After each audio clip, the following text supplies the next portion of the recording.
Y Dios me dio la respuesta y quiero que hoy usted también tenga la respuesta porque vendrán, diga conmigo, vendrán tiempos donde van a suceder cosas que usted no va a entender, pero si usted ya sabe el por qué, entonces usted va a adorar a Dios. ¿Cuánto le dan la gloria al Señor? Así que vamos a ir a una hermosa palabra.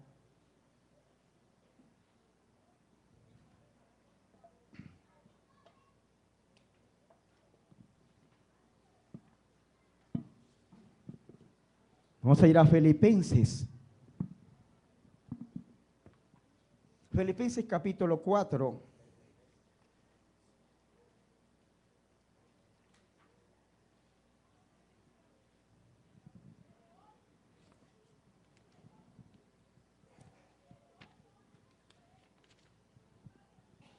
Versículo 19. Filipenses 4, versículo 19. Dice esta hermosa palabra: en gran manera me gocé en el Señor, de que ya al fin, vamos, diga conmigo, de que ya al fin.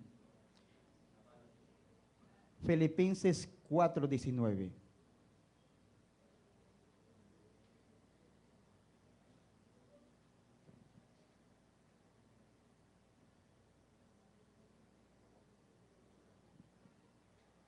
Filipenses 4.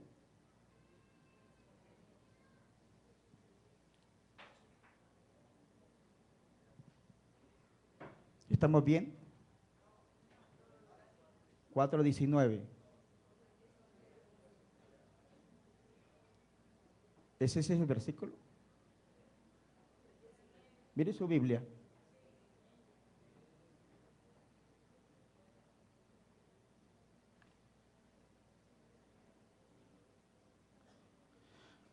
Vamos, diga conmigo, mi Dios pues suplirá todo lo que os falta conforme a sus riquezas en Cristo Jesús. Quiero que me busque esta cita que le voy a leer. En gran manera me gocé en el Señor de que ya al fin habéis revivido. Ya habéis, ahora sí, estaba en 4.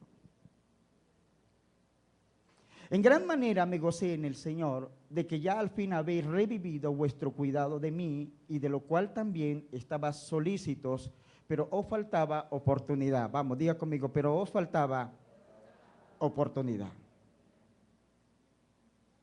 Hay cosas a las cuales, por causa de no haber enseñado, nos suceden. Dice el Señor: instruye al niño en su niñez, que cuando fuere viejo, ¿qué va a pasar? No sé qué, no se apartará.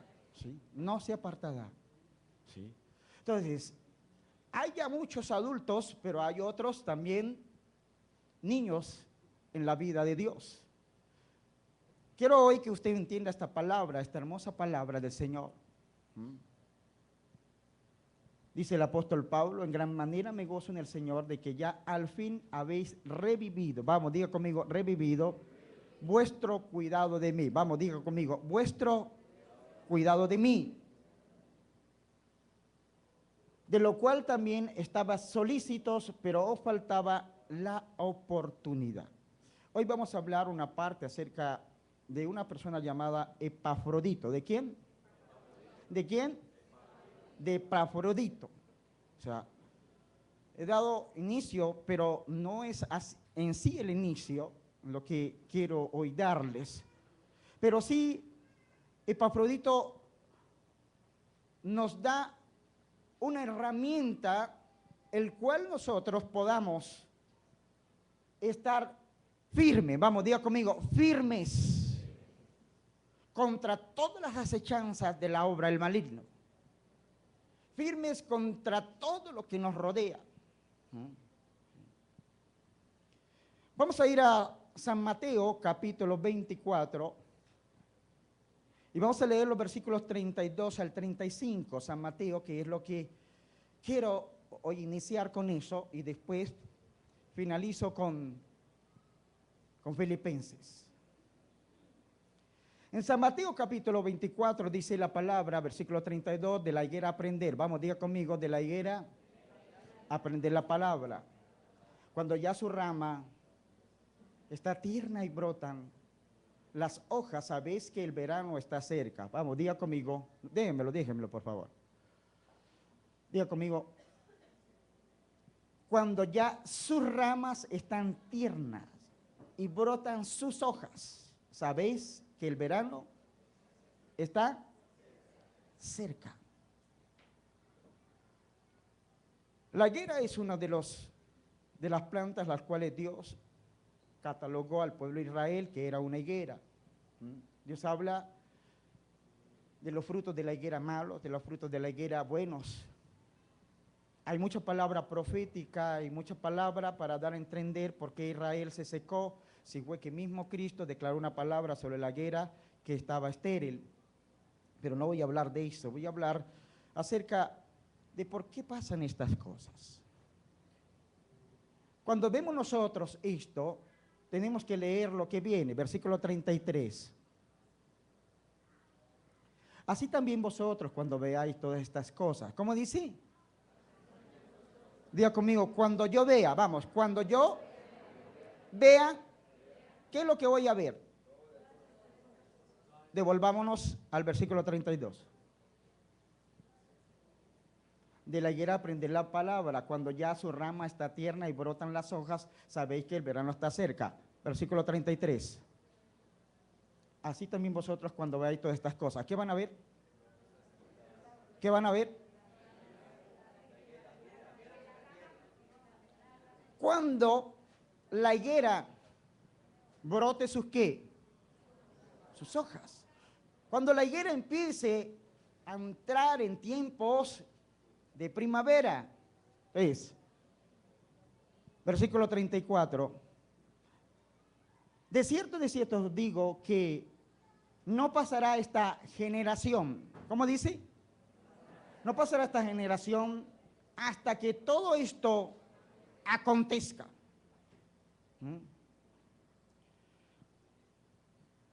Al hablar nosotros en Joel capítulo 1, versículo 7, al hablar en Jeremías, al hablar acerca de cómo Dios habló de lo que se corrompió la higuera, a los cuales Dios profetiza por medio de los profetas que se secaría. Vimos que la higuera durante muchos años en palabras proféticas por los profetas, la higuera de Israel estuvo fuera aún de su territorio y estuvo oprimida por muchos años, muchísimos años. Pero esta higuera brotó, vamos, diga conmigo, esta higuera brotó sus ramas. ¿Sí? Así que en el año 1948, vamos, diga conmigo, en el año 1948, Israel florece, vamos, diga conmigo, Israel florece. Se le da a Israel, ¿sí?, la autorización de ser un estado, de ser un país. Entonces, floreció, vamos, diga conmigo, floreció. ¿En qué año? ¿En qué año? 1948. No me voy a meter tanto en escatología, pero quiero dejarles entender eso. Ahora, en el año floreció. Entonces, Dios dice, cuando veáis, ¿cómo dice? Que brotan sus ramas. Sabéis que mi venida está cerca. ¿Qué dice? Vamos, diga conmigo. ¿Sabéis? Que mi venida, vamos, diga conmigo, que mi venida. ¿Cuántos esperan la venida del Señor? Entonces, ¿sabéis que mi venida está cerca?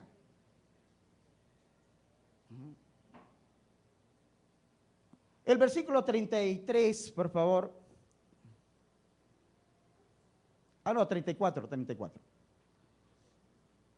De cierto digo que no pasará esta generación. ¿Cuál generación? La generación que vea florecer la higuera. ¿Y cuál es la generación que ha visto florecer la higuera? Diga conmigo, nosotros. Vamos, dile que está al lado, nosotros. Entonces, una generación solamente tiene 80 años. ¿Cuánto tiene una generación? Mi suegro ya se pasó de esa generación, tiene 87. ¿87? 87, ¿no? 86. Uno en el vientre, 87. Estamos bien. Entonces, no pasará esta generación en el 14 de mayo, si no me equivoco del mes, del 1948, se le dio Estado a Israel nuevamente. ¿Sí o no, Manuel? Él puede decirlo porque él lo ha leído y él lo vio, y vio las noticias. Las noticias. Ahora Dios dice, no pasará esta generación. ¿Cuál generación? Nosotros, vamos, diga conmigo, somos esa generación. Hasta que todo esto acontezca. ¿Sí? Y esto os digo que no pasará esta generación hasta que todo esto acontezca. Versículo 35. Versículo 35, por favor. El cielo y la tierra pasará, pero mis palabras, ¿qué? No pasará. 36.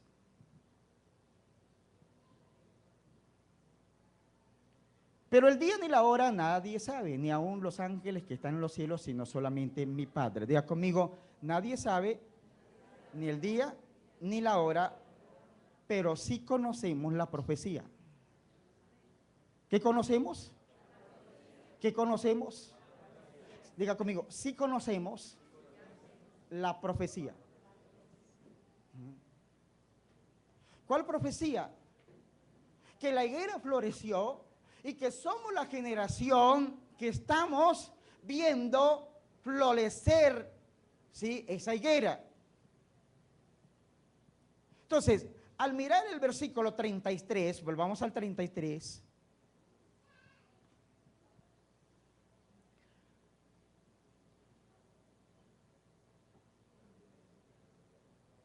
Así también vosotros cuando veáis todas estas cosas, conocer que está cerca a las puertas.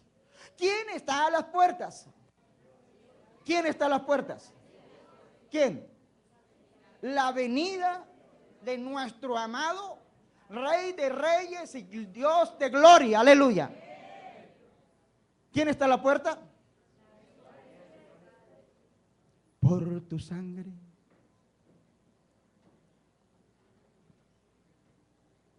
Diga conmigo, por tu sangre nos ha redimido para nuestro Dios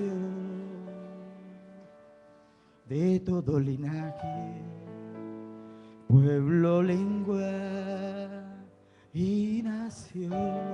Nos has hecho reyes, nos has hecho reyes y sacerdotes para nuestro Dios, y reinaremos sobre la tierra. Gloria al Cordero de Dios. Exalta, adóralo, al Cordero de gloria. Adorarle a Él. Adorar al Dios Altísimo. Padre eterno, Cordero de Dios, Cordero de Dios, exalta al Cordero de gloria, el Cordero de gloria, adorarle.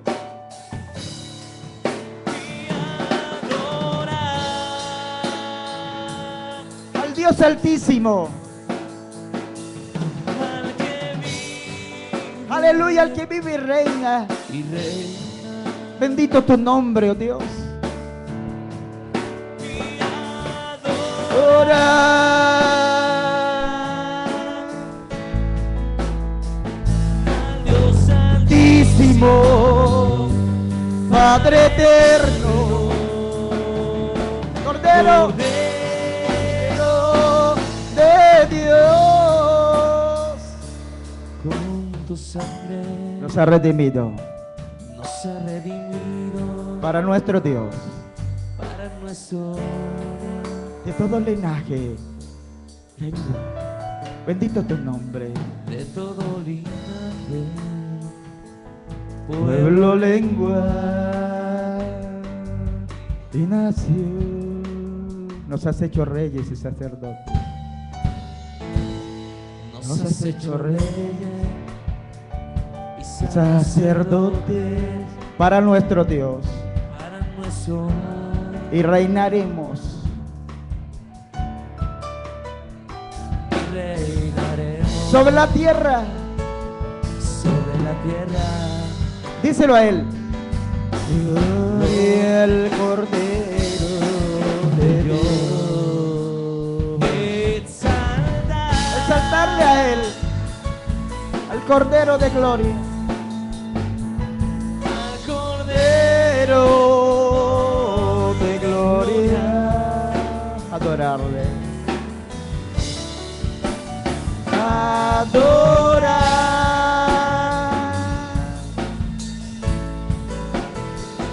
al Dios Santísimo, Padre eterno, Cordero de Dios. Cordero de Dios. Denles aplauso al Señor.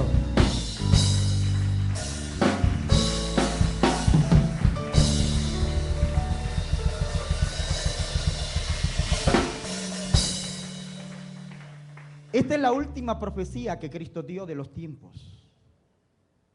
Lógico, luego le dio el Apocalipsis a Juan, pero Cristo como persona fue la última profecía que dio.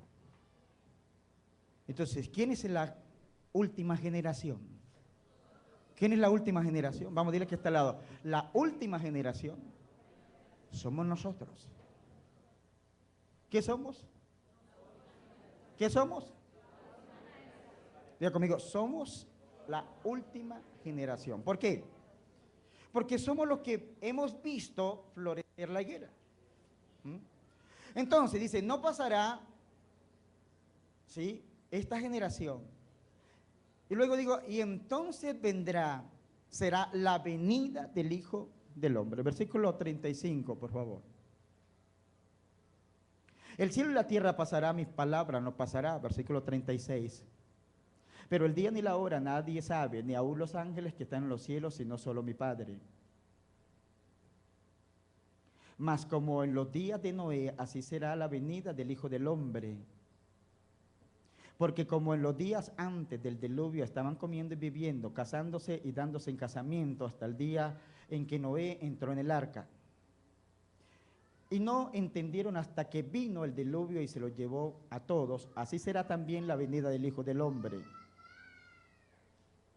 Entonces estarán dos en el campo, el uno será tomado y el otro será dejado. Dos mujeres estarán moliendo en un molino, una será tomada y la otra será dejada.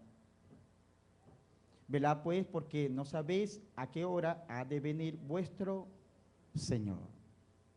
Al mirar en este pasaje vemos que Dios enviará a sus ángeles para recoger del oriente, del occidente, del norte y del sur a todo su pueblo, para estar con Cristo. Entonces, hagamos cuentas en esto para darles un piso y darles a entender el tiempo que estamos viviendo.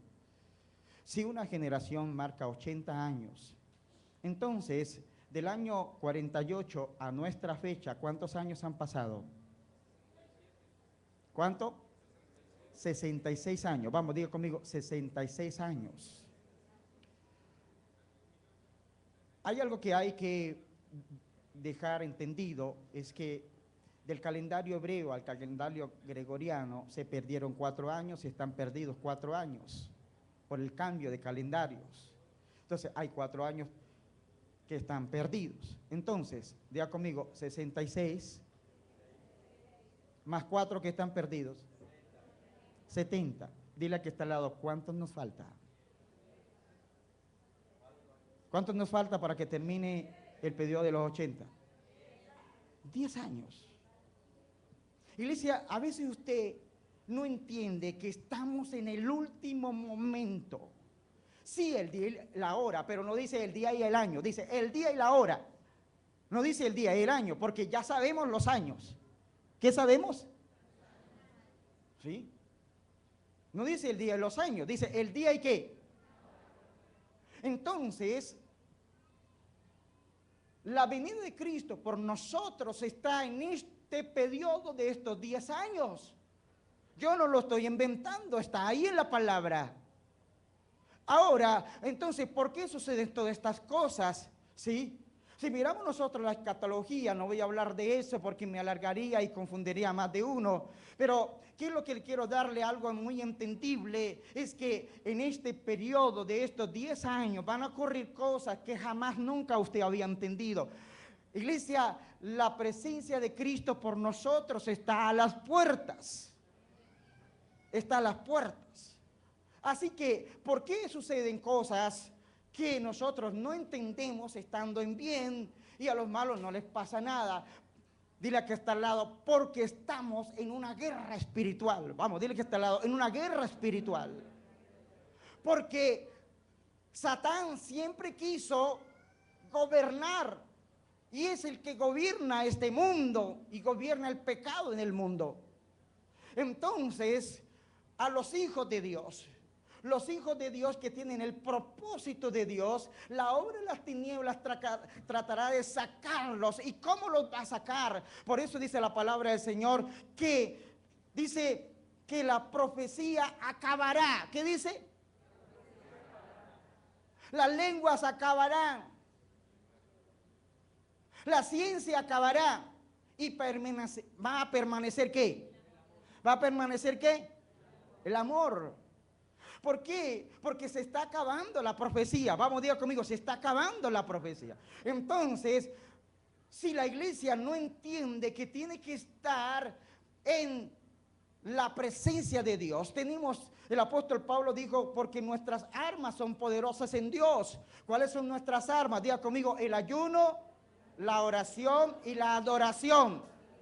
Vamos, diga conmigo, el ayuno, la oración y la adoración. Entonces, si usted no ora, si usted no está ahí, va a recibir un ataque tremendo al cual no va a poder resistir. ¿Por qué? Porque la hora y las tinieblas tratará de sacarlo.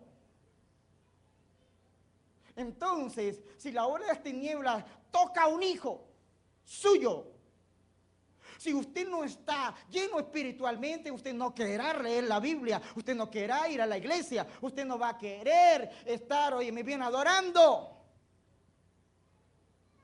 Porque no es fácil. Es muy fácil usted oír qué hermoso testimonio, qué presencia de Dios, cómo Dios obró. Pero otra cosa es vivirlo en la carne propia. ¿Aló? Sí, vivirlo en la carne propia. Lo que a algunos les pasa son cosas pequeñas, pero a otros les pasan cosas muy grandes.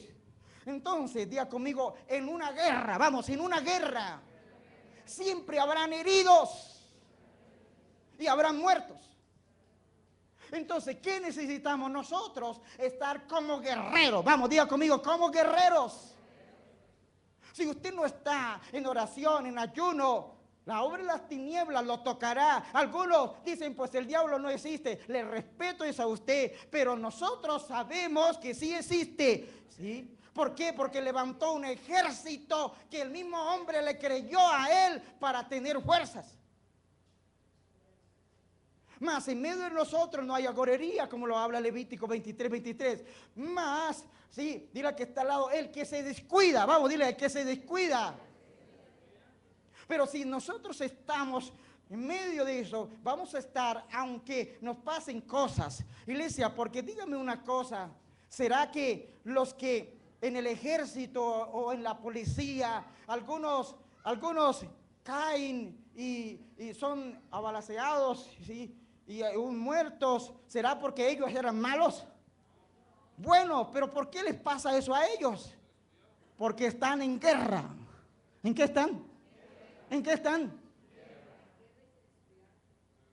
Años atrás. Hoy en día estamos gozando de una paz ahora, pero entre comillas. Pero unos 5, 6 años, iglesia, las noticias que eran, ¿sí? Murieron tantos policías allí, murieron tantos policías allá, murieron tantos allí, murieron tantos allá, murieron tantos inocentes, murieron tantos niños. Porque estaba en ¿qué? ¿En una qué? Guerra. Ahora, el pueblo de Dios, usted no ha entendido que está en una guerra espiritual. La obra de las tinieblas tratará de sacarlo a usted como sea. Pero si usted no está lleno de Dios, si usted no está en la presencia de Dios, usted va a dejar de orar, usted va a dejar de clamar, usted va a dejar de estar dentro de esa intimidad con Dios. Entonces, ¿qué es lo que nos va a proteger a nosotros, iglesia? Porque vienen tiempos muy difíciles donde nos cerrarán las iglesias, donde aún los que están en medio de ustedes, iglesia, nos van a entregar. Usted se acordará de eso. Ahora solamente está actuando la obra de las tinieblas, porque aún el gobierno de la obra de las tinieblas todavía no tiene autoridad para actuar como lo tenía antes. Antes, en el tiempo de la Inquisición, mataban a todos los cristianos. Eso es una gran mentira, que en el tiempo de la Inquisición mataban los hechiceros. No, es una mentira. En el tiempo de la Inquisición mataban a los cristianos. ¿Aló? Entonces, como estamos en una batalla, vamos, diga conmigo, una batalla, dile que está al lado, no se asuste por eso. ¿Aló? Vamos, dile, una batalla. Entonces, puede ser que tengamos muchos ataques. Acabamos de tener un fuerte ataque. ¿Y qué hizo la iglesia? Todo mantiene en relación. Mira, iglesia, haber levantado los martes llenura del Espíritu Santo, eso levantó un grande muro que lo está protegiendo a usted, me está protegiendo a mí. Pero si usted no viene los martes, ¿qué hacemos? Si usted no viene los sábados a ayunar, ¿qué hacemos? Vendrán cosas terribles de tratarnos de sacarnos del propósito de Dios. Entonces, antes de sacarnos del propósito de Dios, vamos a levantar murallas. Vamos, diga conmigo, murallas. Porque Dios quiere protegernos, pero solamente la protección está en Él. ¿En dónde está? ¿En dónde está? Usted créame o no me crea, iglesia, yo vengo a hablarle como apóstol y profeta del Señor, a decirle que estamos en el último tiempo. ¿En qué estamos? Vamos a decirle que está en el último tiempo. La profecía de la higuera acabará dentro de 10 años y menos de 10 años, porque el calendario hebreo es más corto que el de nosotros y tenemos que guiarnos por el calendario hebreo, no por el calendario gregoriano. Entonces, es necesario que nosotros entendamos que estamos en lo último. Vamos, dile que en lo último. Entonces, ¿por qué no sucede? Porque a lo bueno le suceden cosas que no entiende, porque está en una guerra espiritual. Vamos, dile que está al lado. Estamos en una guerra espiritual. Entiéndalo, iglesia. Estamos en una guerra, ¿qué? Espiritual. Entonces, para esto, ¿qué es lo que nosotros necesitamos entender? Necesitamos estar en mucha comunión con el Señor. Vamos, diga conmigo, en mucha comunión ¿con quién? Con el Señor. Estamos que estar al lado de la justicia, ¿sí? De Dios. Si yo estoy al lado, óyeme bien, de un policía, ¿cómo me siento? ¿Cómo me siento? Al lado de un teniente, de un agente de la policía, ¿cómo me siento? ¿Cómo me siento? A ver, hermano Henry, venga para acá. ¿Aló?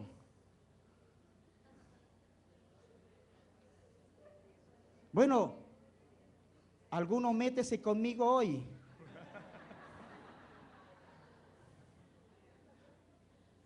Si voy con la calle con él, nadie se va a meter conmigo. ¿Por qué? ¿Por qué? Porque Él representa la ley, señores. Representa la autoridad. Entonces, si yo estoy al lado de Cristo, ninguna obra de las tinieblas me va a tocar, ninguna obra de las tinieblas va a tomar ventaja. Estoy debajo del abrigo del Altísimo, estoy debajo de su sombra, y debajo de su sombra estoy seguro, aleluya. Caerán 1000 y 10,000 a su diestra, mas a ti no llegará.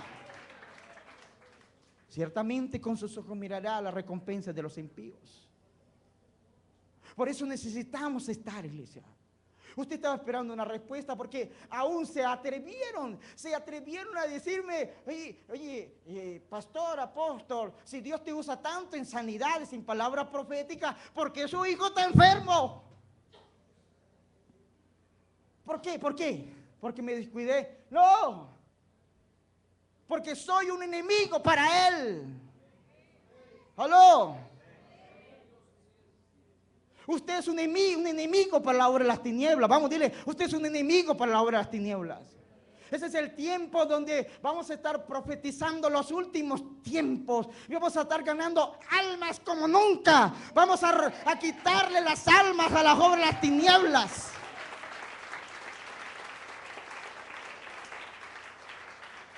Vamos a estar levantando aún eventos grandes y poderosos para la ciudad. ¿Cuánto le dan la gloria al Señor? Vamos a decirle que está al lado. Por eso a los buenos nos pasan cosas que no entendimos, pero ahora ya entiendo. Vamos a decir conmigo, ¿ahora ya qué? Ahora ya entiende.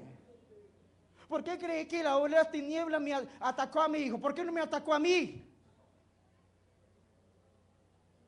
¿Por qué no me atacó a mí? ¿Por qué cree que no me atacó a mí? Porque sabe que contra mí no puede.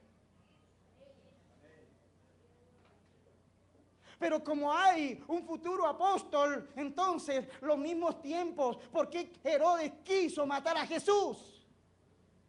Porque en Herodes estaba Satán, señores. Dentro de Herodes estaba Satán. Entonces Satán, ¿qué dijo? Con que este es el rey. Pero lo supuestamente es que Satán no conoce el futuro, conoce el pasado, el presente, pero el futuro no lo conoce. Den un aplauso al Señor. Pero como hemos profetizado, entonces, ¿qué hace? ¿Qué dijo? Como no puedo contra él, le voy a atacar a su hijo. ¿Acaso su hijo fue que se descuidó? No, es un ángel de Dios. Nuestros hijos son ángeles de Dios, santos para Dios. ¿Pero qué? El dolor que causaba en nosotros, aleluya. ¿Qué hizo? Empezar a causar un dolor para ver si nos sacaba a nosotros, pero más nos metemos. Vamos, diga conmigo, más nos metemos. Den un aplauso al Señor. Vamos, diga conmigo, más nos metemos. Por eso en estos posteros tiempos no se le haga raro, iglesia. Mire, iglesia, ¿no cree que lo que pasó ayer en la iglesia de los 43 no es duro? No es duro. Que una adoración de alabanza caiga, no es duro, iglesia. Donde se levantó desde pequeño, ahí alabando y glorificando a Dios, de un momento a otro desaparece. Porque estamos en una guerra. Señores, estamos en una batalla, pero no tengan temor. Yo vengo a decirles como profeta de Dios, Él está tocando en la banda de Dios, con los ángeles en el cielo.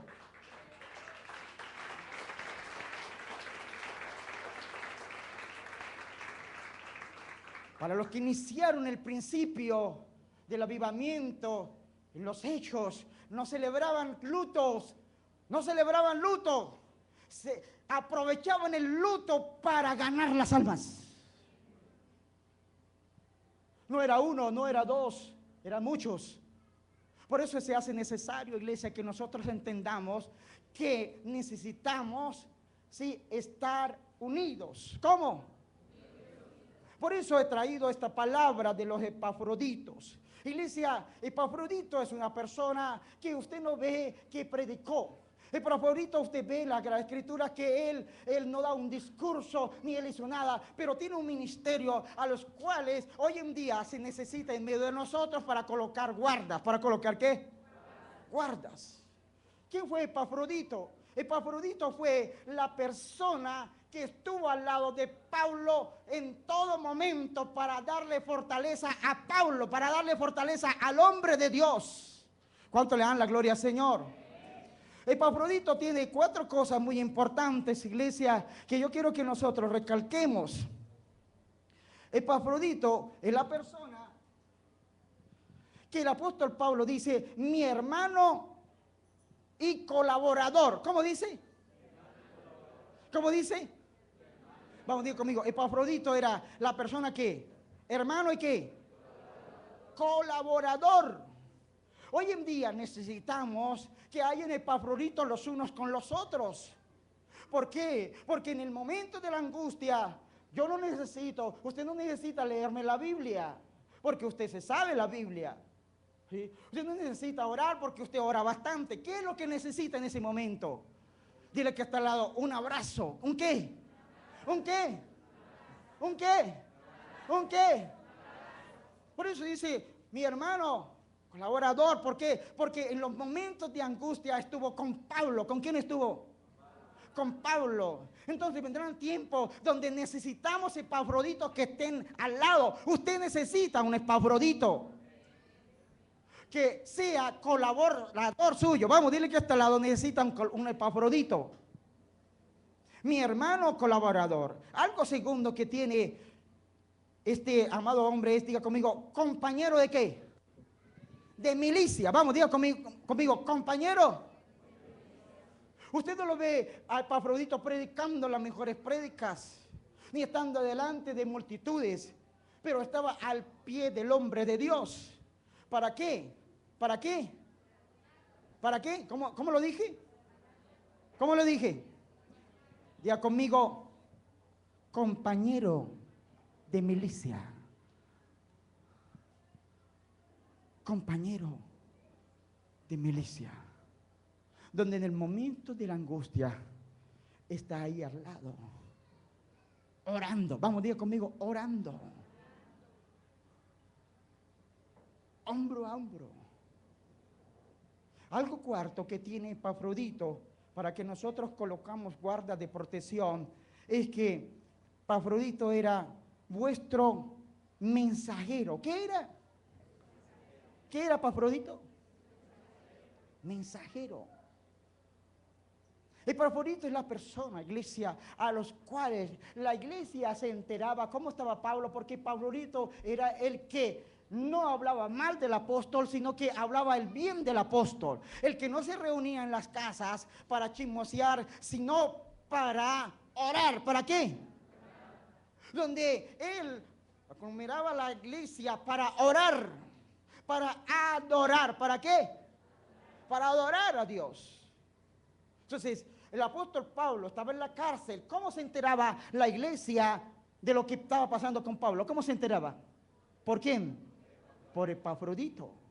Pero algo tan especial que tiene Epafrodito como cuarto es que dice la palabra que Epafrodito era ministrador de mis necesidades. ¿Qué era?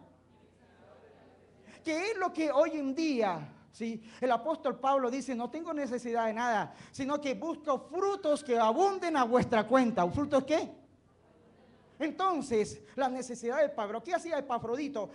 Pablo estaba en la cárcel, Epafrodito iba a las iglesias y recolectaba las ofrendas para llevarle a Pablo. ¿Aló?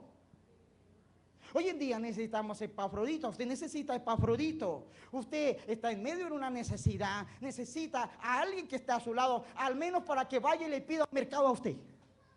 ¿Aló?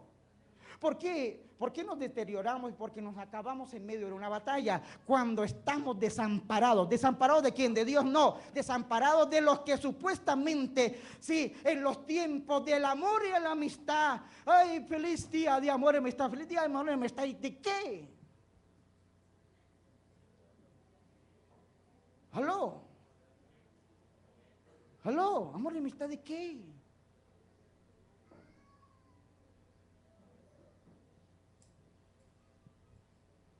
¿Cuántos han estado en momentos de crisis? ¿Cuántos? ¿Cuántos le han llevado mercados? ¿Cuántos les han hecho llamadas? ¿Cuántos han ido a abrazarlo? ¿Cuántos han ido a estar con usted? ¿Aló? ¿Por qué? Porque lo que no sembramos no recogemos. Si usted no siembra, no recoge. Si usted no llama al necesitado, jamás cuando usted esté necesitado lo van a llamar. Si usted no ayuda a los necesitados, cuando usted esté necesitado, jamás lo van a ayudar a usted. ¿Aló? Entonces necesitamos frutos que abunden en vuestra cuenta. Yo doy gracias al Señor y les bendigo con toda bendición del cielo por los epafroditos que hay acá. Por esos epafroditos que han estado ahí con nosotros pendientes. ¿Qué necesita? ¿Qué no necesita? En oración, en ayuno, en palabra, en ofrenda. Pero es necesario que todos nos convirtamos en epafroditos para ayudarnos unos con otros. Este es el tiempo donde nosotros necesitamos, aleluya, levantar las vidas de los demás. ¿Sí? Como epafroditos. Vamos, diga conmigo, como epafroditos. Mira, sucedió algo que en ese pasaje dice que Epafrodito enfermó. ¿Qué hizo Epafrodito? Enfermó, pero al enfermar Epafrodito dice que Pablo oró a Dios que no se lo llevara. Dice que Epafrodito enfermó de muerte, pero Pablo clamó a Dios. ¿Por qué? Porque le dijo: Señor, no te lo lleves, porque el más perjudicado soy yo. Entonces, iglesia, cuando nosotros nos convertimos en Epafroditos, sí, cuando pasamos por momentos de necesidades, otros van a orar por nosotros. Aleluya, den un aplauso al Señor. Otros van a estar ahí. Por eso necesitamos, iglesia, que entendamos que necesitamos nosotros honrar. Vamos, diga conmigo, honrar. Desde la cabeza a los pies. Honrar al apóstol, honrar al pastor, honrar al líder, honrar al hermano, honrar a todos los que están alrededor. Porque lo que yo honro, si honro lo que veo, Dios me dará lo que no veo. Vamos, diga conmigo, si honro lo que veo, Dios me dará lo que no veo. Entonces, ¿cómo iremos nosotros a ser triunfantes? Vamos a ser triunfantes